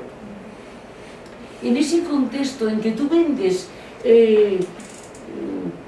celulares o aparatos informáticos diciendo yo no soy tonto y lleva años anunciando esto de este modo, quiere decir que apela profundamente al tipo de conciencia que tenemos. Entonces, acabar con el capitalismo es muy sencillo en términos del tipo de acción que se requiere. Lo que es complicado es el tipo de sujeto que lo va a hacer. O sea, el tipo de sujeto que dice soy tan tonto como los demás. Y cuando le dice yo no soy tonto, dice ¿cómo que no soy tonto? Tan tonto como los demás. Soy como los demás. Y es que la chusma, si yo soy de la chusma, soy de la chusma el poder. Eso es muy complicado. O sea, es fácil y muy difícil a la vez, tremendamente difícil, porque hay un profundo desprecio del otro, una desconfianza respecto del otro. Claro, se requiere una confianza total. Si me voy a la huelga general indefinida, quiere decir, mis hijos van a comer si están comiendo los tuyos o no. ¿Tengo la total garantía de que aquí o comemos todos o no come nadie? ¿La tengo? ¿De que o todos tenemos agua caliente o no la tiene nadie? Porque si no hay esa confianza de una suerte común, no hay un sujeto colectivo. Hay de tener una suerte común, y si no, no hay sujeto colectivo. Y en este punto lo dejamos para, lo que os parezca, emborracharos, cortaros las venas.